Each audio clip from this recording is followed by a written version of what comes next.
Welcome back to Wellness with Delaney. Today I have Elizabeth Aylor. She has helped over 3,000 women transform their bodies, not with counting macros, not with crazy restrictive diets, but through a root cause approach that addresses gut, metabolism, and hormones.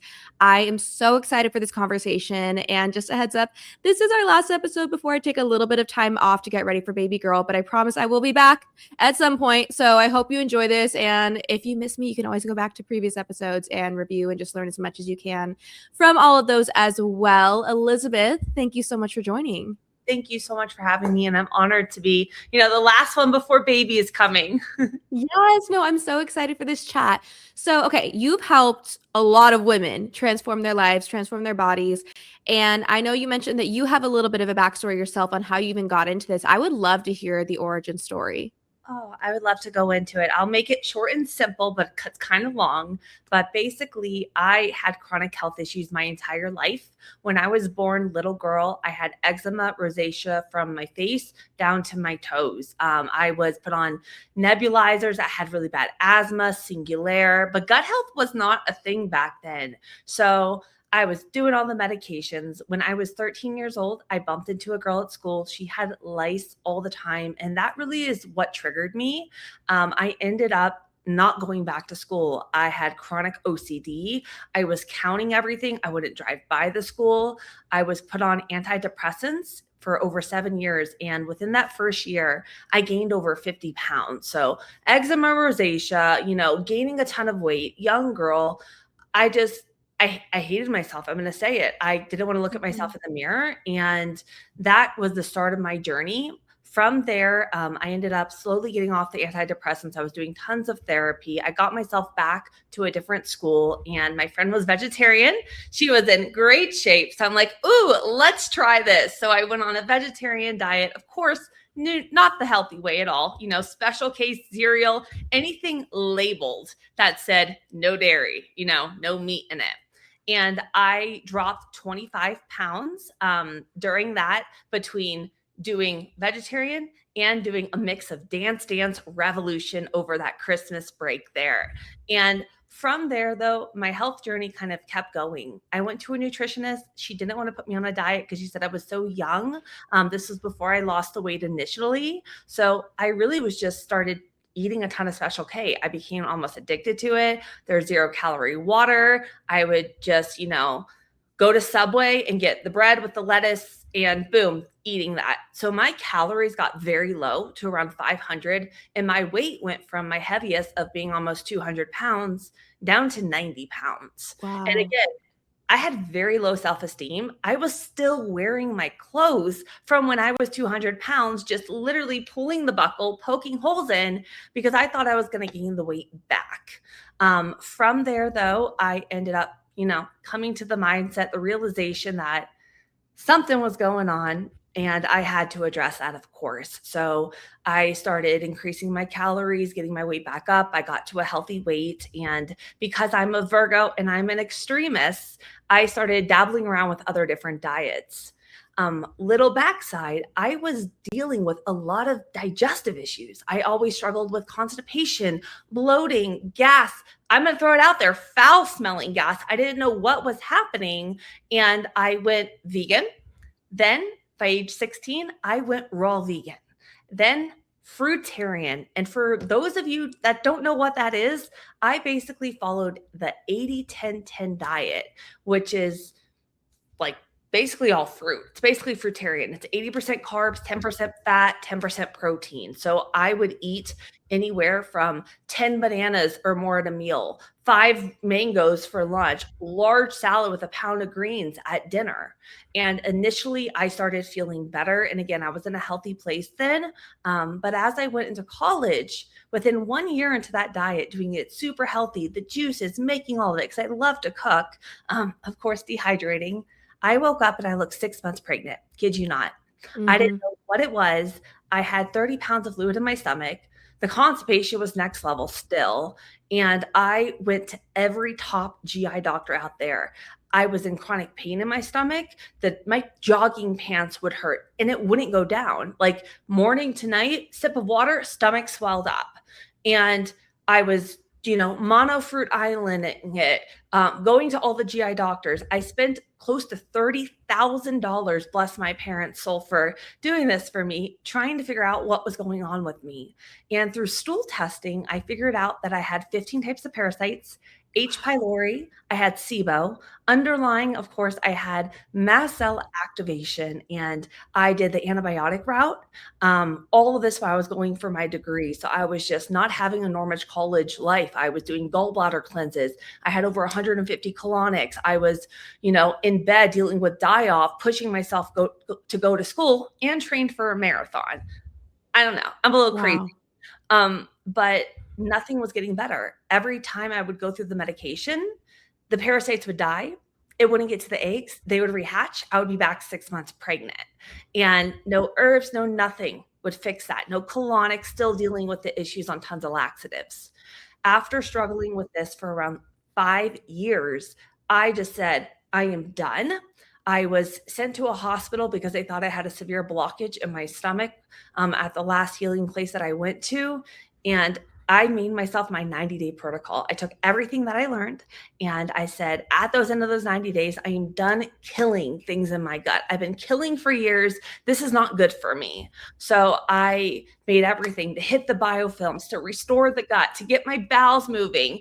And I changed my diet. I started going cooked back into bringing in nourishing things. I strengthened my gut. 90 days, I went from looking 6 months pregnant to having daily bowel movements. My abs were there. I felt like a new woman. And at the end of that kind of little progression through there, before that, I ended up losing my cycle in my 20s and going postmenopausal with my hormones, getting everything back naturally within a month through my own protocols. And that's where I kind of started my bodybuilding journey. I lost the weight. I said, you know what? I always wanted to build that strong, sexy physique that you see in magazines. So I spent 5 years building my body. I was a trainer living in LA because I already graduated. I got my CSCS, and I bulked back up to 180. I fell in love with my body. I was squatting close to 300 pounds, feeling beast mode. And then I dropped 50 pounds in 9 months sustainably. I was no longer following a diet. I was, of course, eating meat again. I felt phenomenal. And then, you know what happened, babe? COVID hit. And I went through a very kind of just crazy time, crazy relationship that really kind of my health went with it. We'll say that. And I ended up moving home after that to Miami. And I was living there for 2 years. My health went from thriving again. And when I was at the lowest with my gut issues, I was down to 3 foods. And my body, like I was on that for over a decade, white rice, chicken, and arugula, because my whole body would swell up and get worse with it. And I went from full diet expansion back to 1 to 2 ingredients with nose running, eyes watering. I had chronic anxiety and depression for no reason. They were putting me on Xanax. My thyroid was crashing. And I figured out I was living in chronic mold in Miami. I went back to school. I'm a holistic nutritionist and also a functional diagnostic nutrition practitioner. So I ran my own thyroid test. I saw that my reverse T3 was 90, and which is the metabolite of your thyroid hormone. So if they put you on thyroid medication, all of that T4 medication would convert, and my body was literally eating itself. I lost like 20 pounds in a week for no reason. I figured out my thyroid. I figured out I had mold toxicity. I healed myself out of that, and I rebuilt my body from the ground up after that. So I've done keto, carnivore, vegan, raw vegan, fruitarian. I was overweight, underweight. I had thyroid issues, hormones, and I really, during the time, looked at it as my body is failing me. I don't want to live like this anymore. And I was crying every day. And I take it now as such a blessing, because now I have women come to me and they have MS, Lyme disease, mold toxicity. They're down to 2 or 3 ingredients. They're doing crazy diets like keto and carnivore, and they don't know what to do. And I'm able, through what I went through, not only figure out what the root cause is, but now, because of all the degrees I have, I can do peptides to heal their gut. I can mold test. I can GI maps. I can read this. I can take them to the doctor. And I love it because it's very empowering when you're able to teach, especially women over 40, what's going on with their body when they're so dismissed by other doctors, and get them to transform their body, not by extremes, but by healing it. Wow, what a story.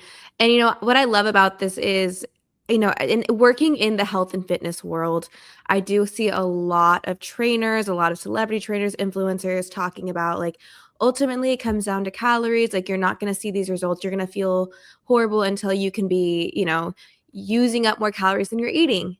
And what you're saying here and really revealing is that there are so many potential root causes to the reason people look and feel their worst. And it could, it could be the parasites, it could be the mold, it could be the hormone dysfunction. It can also be like the body just being stuck in fight or flight. I also used to be vegan and it was kind of the same thing. Got really skinny, destroyed my thyroid, destroyed my skin, mental health, everything was so bad. And it wasn't until I like focused on nourishing instead of restricting and brought back all those meats and brought back all the dairy and the eggs and all these things, right? And stopped fearing fat and fearing cholesterol and fearing the animal-based proteins, that my body healed.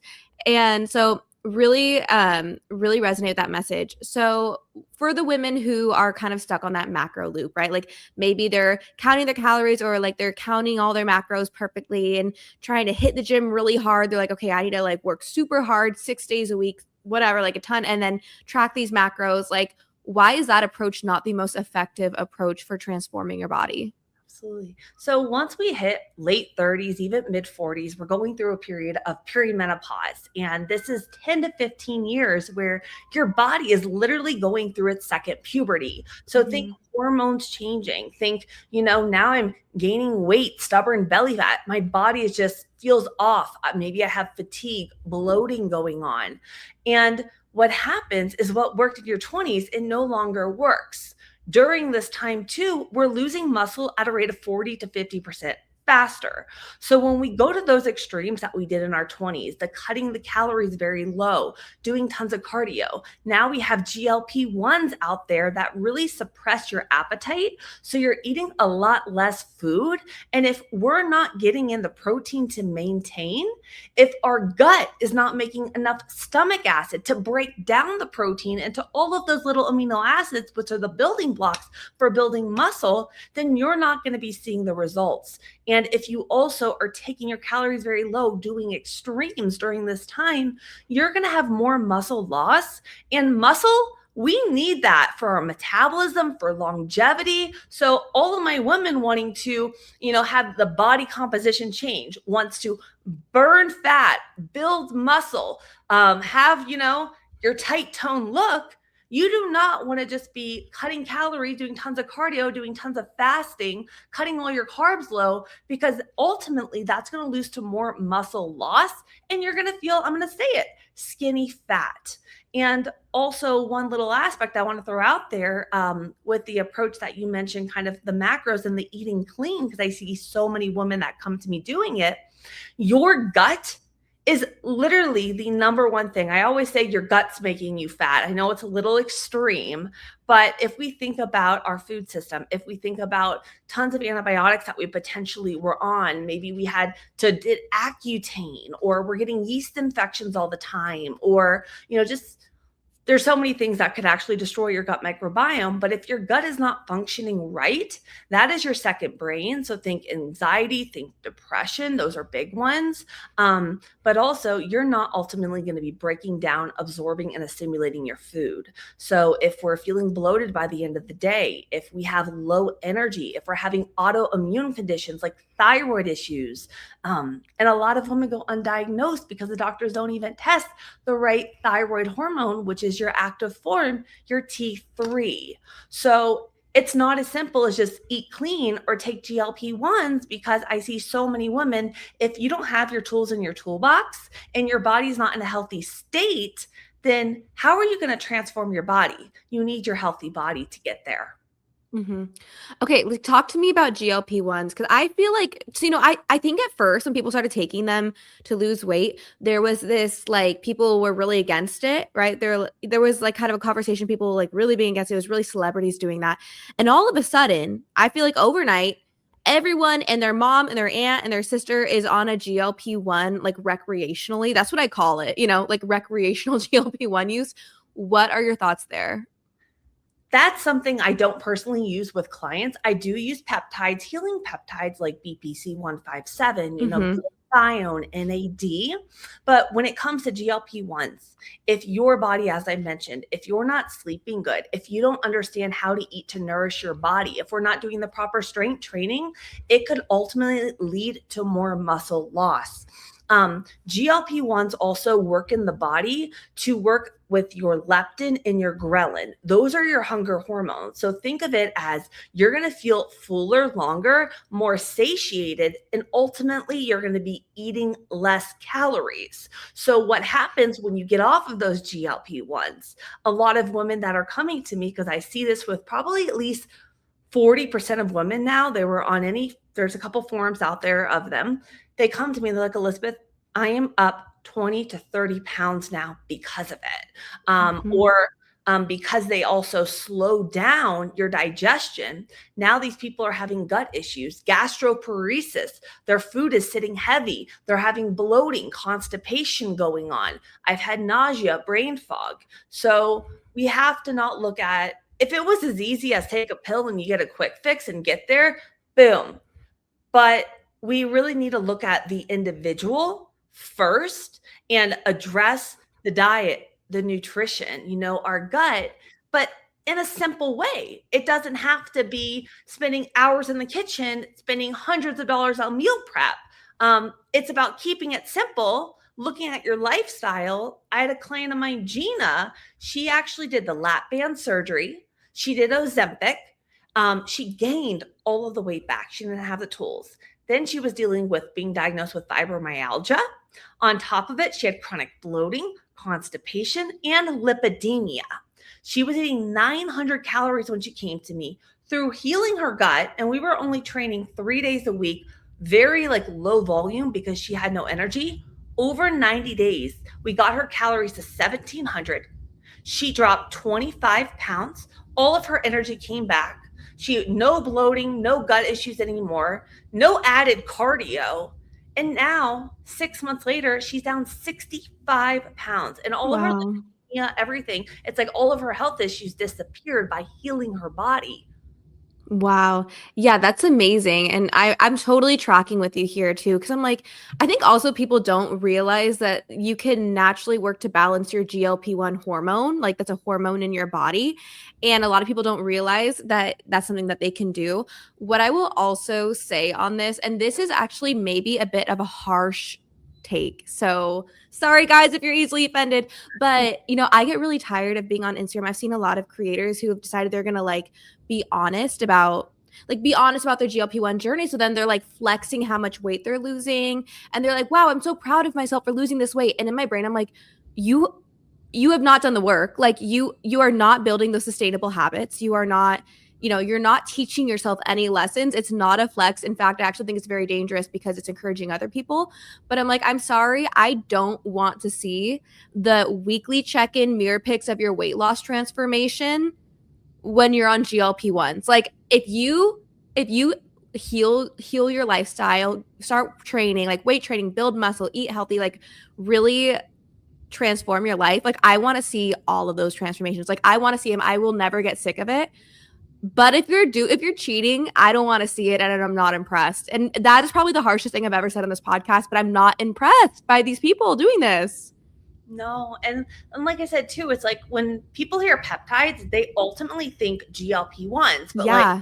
I do peptides with specific clients, but it's more healing. It's like if a client comes to me and say, for example, they have chronic tennis elbow or, arthritis going on, or they're in a place where maybe they or they're labrum and they're going to physical therapy and we're working on building the strength, anti-inflammatory diet, we may use something like a BPC 157 with a TB 500 because that actually heals your gut, your tendons, your ligaments. It's anti-inflammatory. It's not trying to change your growth hormone and trying to get you to burn fat and change your appetite. It's trying to heal the body and acting as a side thing as we're addressing building the strength, the stability, and bringing you back. I love that. Yeah, they're not all peptides are the same. So, okay, then you also mentioned fasting, and this one is a hot topic because I hear both ends of the spectrum, right? So I hear people really like talking about autophagy and how important that is, right? And I've definitely I will say before I wanted to get pregnant, I would do these long fasts, right? And I'm not saying it was the best thing for me, but it was something that I did a lot. I don't know. And because I was hearing a lot in the biohacking world. So I was curious. I was like, I'll always try anything and be the guinea pig and then see, and then I can report back. But then when I was like, okay, actually, I want to focus on my fertility and I need to get my body out of fight or flight, I was like, fasting was the first thing to go. Like, we're not doing that. So for you with, there's like the muscle loss component, like that's not going to, you're saying like that's metabolically ultimately going to hinder you. And then there's the people on the other end who are like, fasting is great. It's putting your body in autophagy, killing zombie cells, da da da da. Like where can you kind of demystify this, I guess? I would love to. I'm going to speak specific to my women that are like hitting perimenopause, late 30s, early 40s, 50s, beyond. Two things. We are completely different than men. Women and men, completely different hormones. And then another thing is cortisol. We hear this word out there. Cortisol, think of it as our stress hormone. We need it in certain situations to get out of the stressor. But when we're chronically in it all the time, it is not a good thing. So your cortisol, that stress hormone, is highest in the morning. So we want to get that first meal in within like an hour of waking to help with that cortisol response. If you're the woman that's overeating at night, getting the chronic cravings, your blood sugar is crashing and you're like ravenous midday trying to grab the second coffee or any type of like sugary or carbohydrate to get that blood sugar up, you would have such a transformation if you started with, at least 20, 30 grams of protein first thing in the morning, some carbs and healthy fats. That's going to balance your blood sugar. That's going to help with that cortisol too. So with my clients, I do not do intermittent fasting. Maybe if someone has a lot of gut issues going on, I'll do like time restricted eating, but that's more for our migrating motor complex, which is a whole nother story. And it won't be probably longer than 12 hours because that's like a good amount to give that digestion a break to get some benefits. But if you're going for ultimately having the best energy, having great hormones, we're in perimenopause, we want to lose that stubborn belly fat. The amount of women that come to me, I even had a lady, 57 years old, she was doing up to 72-hour fast. Wow. And she was like, I have no energy. I am not recovering from my workouts. If you're wanting body composition and you have no energy for your training and you're feeling sore all the time and lack of motivation, you are not going to have an effective workout. If you're fueling your body and focusing on our gut and our hormones, then you're going to lift heavier. You're going to recover better. Your cortisol is going to go down. You're not going to be binging and have chronic fatigue and no libido. And you're going to be the one that gets the long-term success and longevity at the same time. Yeah, amazing. I love that you mentioned like women are not the same as men. And I think that is a huge problem when women train and biohack like men. So kind of along that same vein then, for women specifically, what are your thoughts on like cold plunging? I say it's a good and bad thing. For me personally, cold plunging, like I track things on my Garmin, that would actually crash my HRV. So it could be another stressor. Everybody's body is different. So I would say like I know that trackers, they're not the end all be all to it. But when I would do the cold plunging, the next day I would feel worse. So it's really about, we can run every test. You can track everything on a tracker, but you know your body. So if you are doing something and you feel off, you feel like you're not recovering, you feel like just something is up, look at what you added in, because it's not more is always better. It's about simplifying things. You don't need to biohack your way to health. If it's another thing that's stressing your body out, then you can do too much of a good thing. Yeah, absolutely. I'm kind of the same as you. I don't I say this is horrible, but like I like kind of raw dog my data at this point. Like I used to track everything, but I'm a very obsessive person. And so I actually had to stop because I was like I'm too obsessed. You know, like I was that person that thought that like the workout didn't count unless I was like monitoring it on some sort of device, or the steps don't count unless they're on my phone. And I was like, that's actually a really unhealthy mentality, Delaney. Like let's let go of that. So I've kind of released that. But I will say that I noticed anecdotally, I used to really be into cold plunging. Like not that long ago, like a year ago, I was doing the cold plunge sauna alternating therapy a lot. And I love a sauna still. Obviously not right now in pregnancy, but like in general. But I noticed that when I was cold plunging with that, the rest of the day I would have no energy. Like everyone talks about how refreshed and energized I feel. And I was like, I'm dragging. Every time I do this, like I have a headache, I feel tired, I'm dragging. Like this is not for me. Like so I actually gave up cold plunging. So I was like, something is not right in my body when I do this. Yeah, and I feel like too is like when you go to the community cold plunges too, who knows what they're dumping in there. So if you think Yeah. like chlorine and all of that in there, and then your skin is your largest, what goes on your body goes in your Yeah. body. So it's if you're sensitive to things like that too, then that could even make you feel thrown off. And those are just extra things that we don't really think about. Yeah, that's so real. Yeah, and I would go in like, 'cause I live in Seattle area, so I'd go like in the lakes or in the Puget Sound. But Mhm. then I would get these like temperature reactions that almost looked like varicose veins, where like my body would get really, really blotchy from the alternating therapy, and it was really like spooky. It was I was like, this is not for me. This is not my journey to health.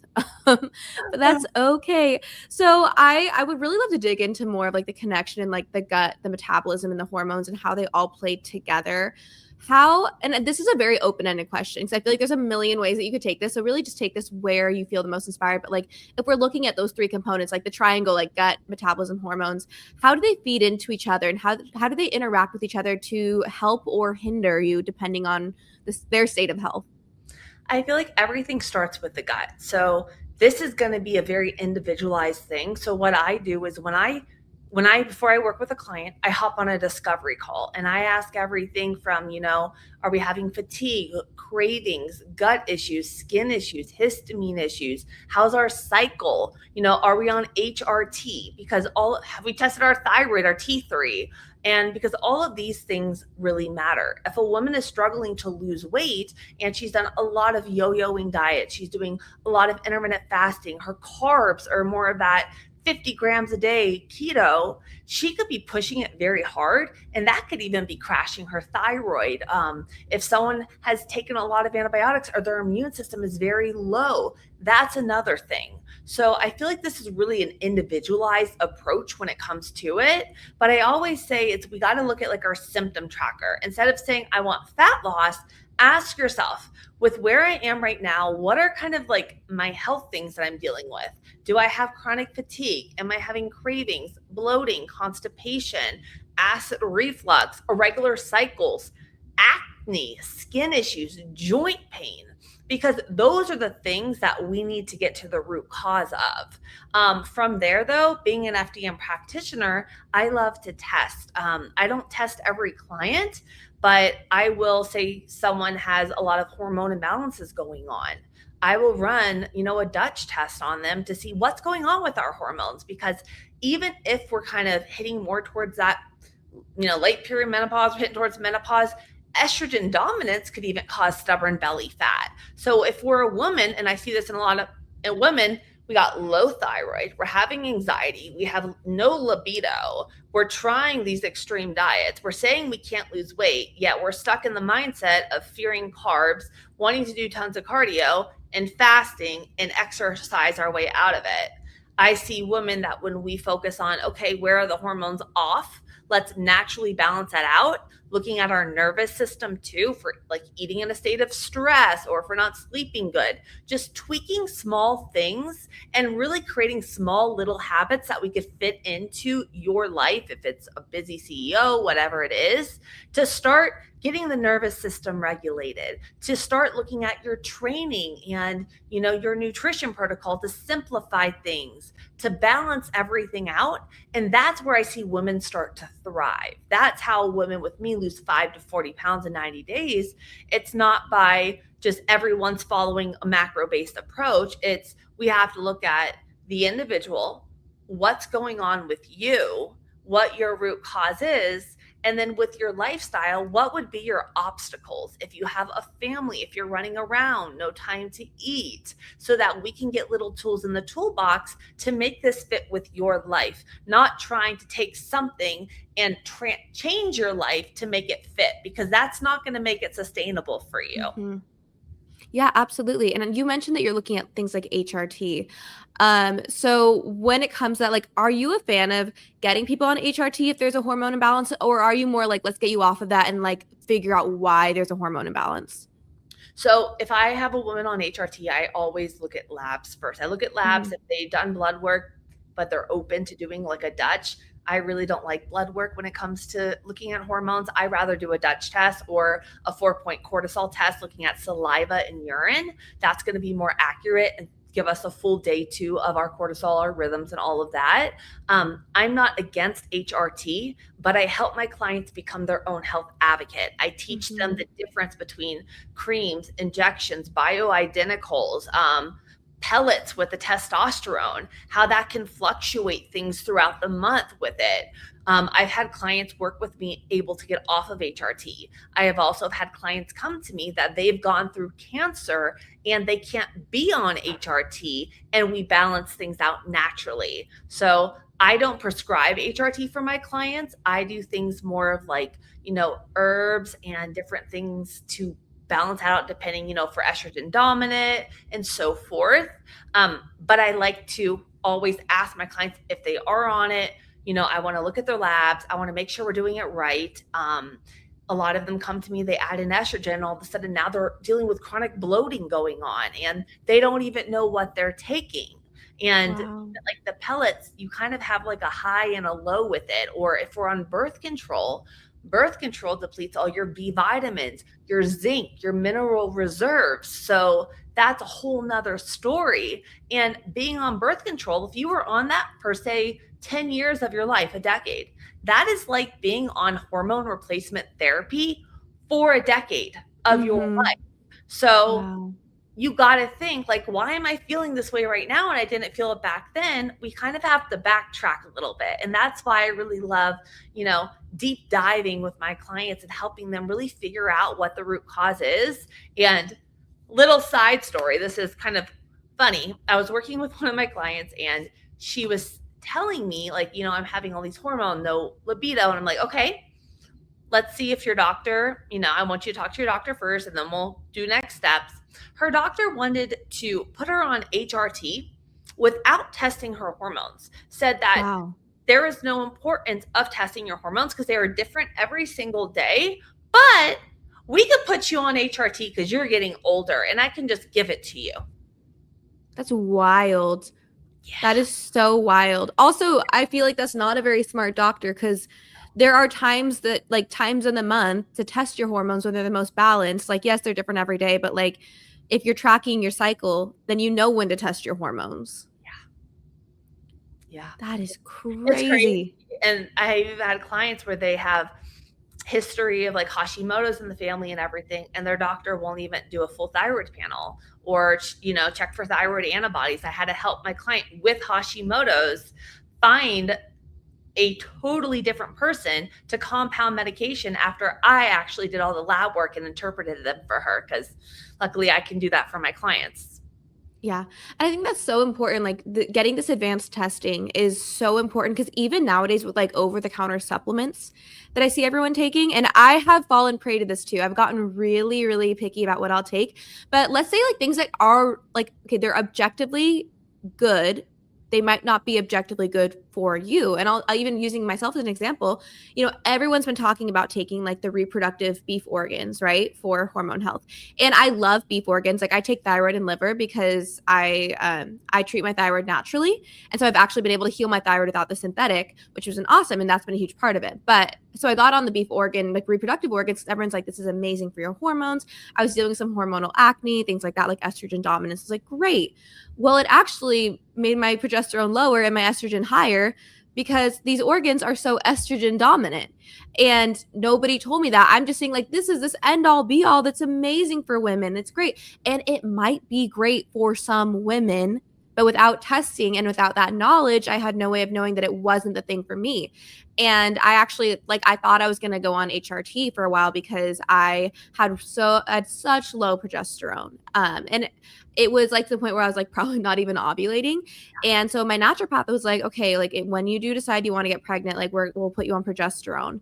And I was like, okay, that's obviously an option, but it's not my first option. So let's see what I can do. So just by doing a lot of lab work, like so much lab work, but then I did like weird things. Like I switched my active wear to non-toxic, right? Switch a lot of my apparels to non-toxics. I was like learning about all the chemicals and all the things that, we're exposed to, and really like getting rid of those supplements, really focusing on a like progesterone supportive diet, and like acupuncture on my ovaries, like all these interesting things that really fire everything up.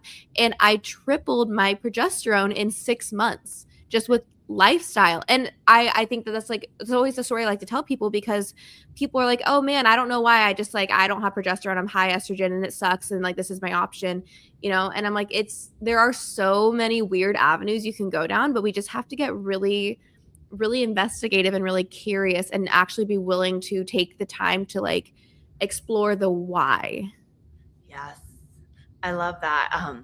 There's one thing out there I want to throw at you because I feel Yeah. like maybe a little interesting is I had one client who was having crazy perimenopause symptoms, and she was in the construction industry. Of course, she had MS, Lyme disease, you name it.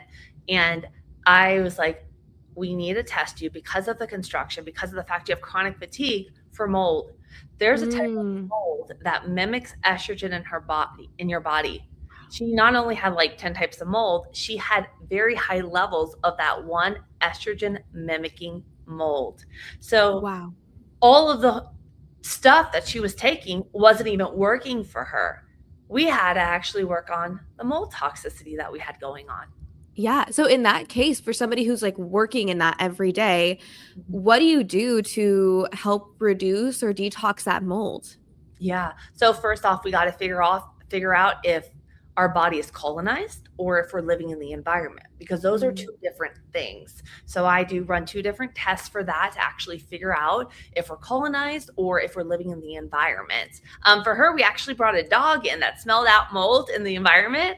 But like one simple thing that a lot of people could do is getting a really good air purifier. I really love the Air Doc.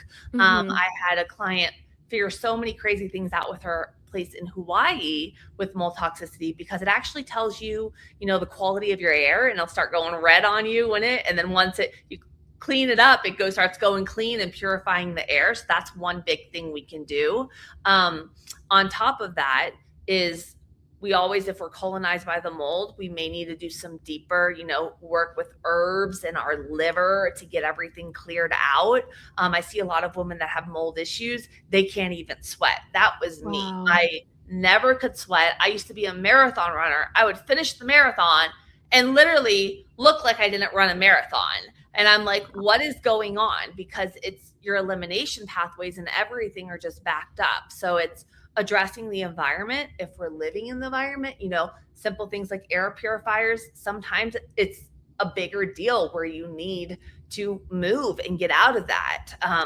The other thing is figuring out if you're colonized, because then we got to do the internal work, and then also opening up that lymphatic system and the elimination pathways. You can't just start trying to kill mold, because you can kill it all day. That's going to actually wreak havoc on the gut microbiome. But if you're still living in it too, you're just never going to get over that loop of it as well. And that was with me, as I was living in it. I didn't know I had it. I'm MTHFR gene mutation. So everything too, it's like my elimination pathways, nothing was working, and all of the supplements would actually backfire and I would feel worse on them. Wow, yeah. No, I think that's so crazy. Like to because I think a lot of people think mold is something you only experience in old houses and in like really wet areas, and it really is everywhere. And it like can wreak havoc on our systems. It's absolutely wild. I've definitely experienced like my own mold journey myself, so I'm so tracking with you there. So, okay, I want to kind of move into the fitness too while we have time. I would love to hear like what, and this is probably more of an individualized approach. So, like, one-on-one client work is the best thing ever. But in general, when you're looking at the aging female population, what kind of fitness approach are you taking to help optimize their time in the gym and help them really just achieve those results? Yeah. So a lot of women that come to me, it's we got to look what we're going to be able to be consistent with our Yeah. life, with our routine, whether it be training at home, or if you just love going to the gym, doesn't matter. We need a form of progressive overload. We need something weight bearing. That is what's going to keep us strong muscles, tendons, ligaments. So if we want not just body composition change, but we want longevity. We want to be in our 80s, being able to sit and stand, not on a chair and not able to move and lift things, then we need weight bearing. So I always say a minimum 3 days a week, get some weights, move the body. Even if you have like injuries and things going on, there's always something we can do. That's why I really love Mhm. getting creative with my clients, and find what you love. If you love doing Pilates on the reformer, that has resistance. Let's start there. If you're a person that hates going to the gym, I customize my clients' programs at home with just bands, a stability ball, and a few sets of like things of dumbbells. So you do not need to be training 7 days a week.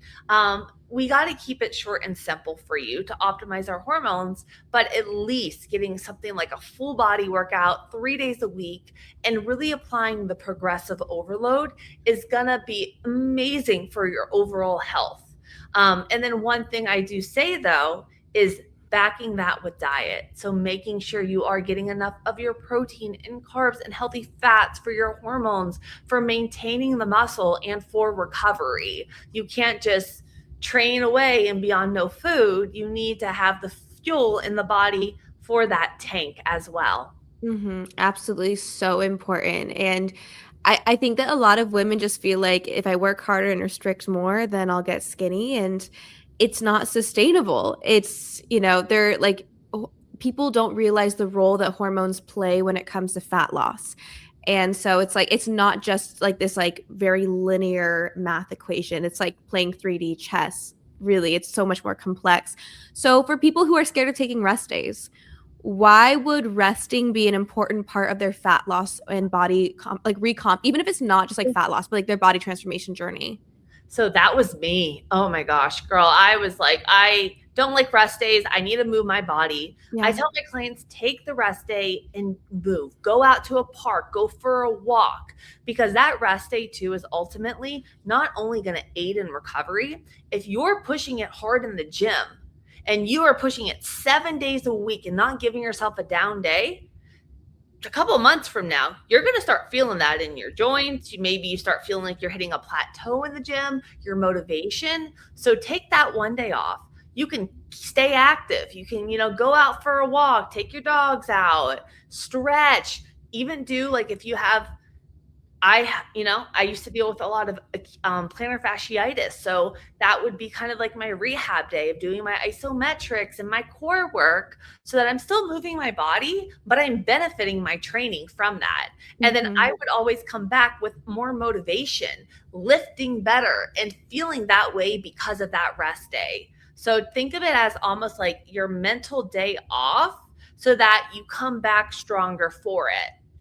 Yeah, I love that so much. And yeah, I do feel like I don't know about you, but I used to train like 6 days a week and I felt so fatigued and I felt like I was kind of just at a standstill. And when I backed down a little bit and I started cross training more and then just like actually did fewer days a week, like I would do maybe 5 days, but at least one of those days was a restorative workout, right? I actually lost weight and gained muscle. And I was like, what the heck? Like, why do I look better doing less? Why did no one tell me this? I've been pushing my body to the absolute brink for the past, probably at that point, like 8 years. And I'm like, wait, the thing I actually needed was less? Like, it's so counterintuitive.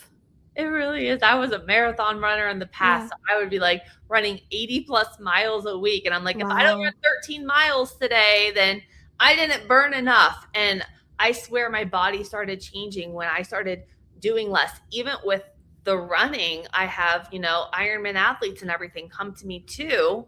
And I'm like, we're overdoing it. And when I change up the volume, we throw in different speed works, we're cutting down. They're injury free for the race. They're, having body composition changes. They're getting faster and feeling stronger for those runs. Because if you're not recovering, what good is that workout? You're not going to be performing at your peak. Yeah, absolutely. Okay, so then for the I do have a large part of my audience is also women in their 20s who maybe haven't hit that, hopefully haven't hit that perimenopausal phase yet, but are largely interested in longevity, especially when it comes to hormone health and just staying on top of things. Like, what can the women in their 20s do now to ensure that they are at their peak as they're aging? Number one, stop following all of the trends on social media and falling Yeah. into, I need to buy every greens powder and supplement and this out there. You're wasting your money. Focus on your core essentials. Core essentials being, having 3 to 4 balanced meals per day, getting a good quality protein source in there, some carbs and fat. That will help balance your blood sugar. That's going to help you feel full, satiated, and that ultimately is going to be like your number one structure there. And then the other aspects is incorporating movement or strength training around 3 days a week, and then doing something for our stress management. Because no matter how many times I say this, you can say you handle stress good, but we all have stress going on. Yeah. So find your outlet. Your outlet could be, I always tell my clients, incorporate a you day every single week. Because if you're trying to build a business or you're pushing yourself here, you need something to look forward to each week that's going to be your downtime. Go walk Target, go have your Groupon massage. Just find something that you love to do as your reset. So Mm. strength training and your nutrition plan are going to be like your staples there, but make sure you're incorporating some time for you, because that's going to help with your stress, that's going to help with your hormones, that's going to make you feel better just overall, instead of focusing on, I need to spend hundreds of dollars on supplements and biohack and shake plate my way into my health. Because I've seen it. You're shaking your body, you're red light therapying it, you're fasting, you're on greens powders, you're on seed probiotics, and you're just like, but we don't have our core staples of our nutrition and our Mhm. movement and our stress management. Yeah, you really can't out hack the basics. Like, I feel like those things should all be the cherry on top, but like the cake, the foundation that's the basics. Yeah. And that will put you into perimenopause feeling phenomenal. It's just Yeah. what happens is we push ourselves through our 20s, and we're drinking and we're stressed and we're go, go, go because our body can handle it. Yeah. 30s, things start slowing down. And then all of a sudden, we feel like we fell off the edge. I call it metabolic chaos. And then you're like, overnight, I just feel so horrible. What happened to me? Oh, I'm just aging. My blood work, they're dismissing me. They're saying I'm fine. It's like, look what we just put our body through for the last decade or two, Yeah. even longer. Absolutely. Yeah. Yeah, and this whole like, yeah, once you hit 30, I'm like, that doesn't sit well with me. I mean, I haven't hit 30 yet, but I just don't subscribe to this idea that we're supposed to have all these like old age symptoms at 30 and 40. I see people breaking bones on a whim. I see people feeling horrible. All these things. And I'm like, this isn't normal. Like, this is not how we're supposed to live. I don't know. Like, to me, and maybe you, because you work with more aging population, maybe you have thoughts on that. But like, for me, there's something that doesn't resonate. Yeah, I have clients in 57, 64, 76 saying they feel better now than they did in their 20s. Amazing. They're like, I can garden again, I can move my body, and that's not through extremes. And Yeah. before, they had the fatigue and all of it. So you can heal your body no matter what. But one other thing I do want to say is, for the 20-year-old that's looking at all these bodybuilders and these girls with these like physiques, you don't know what they're taking. And You do not know how they feel internally. Just because someone looks good on the outside doesn't mean they feel good on the inside.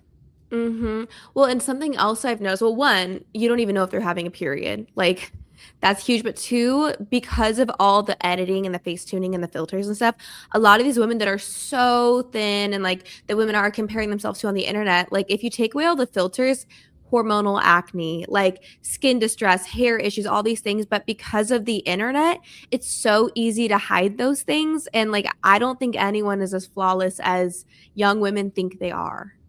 I agree with you.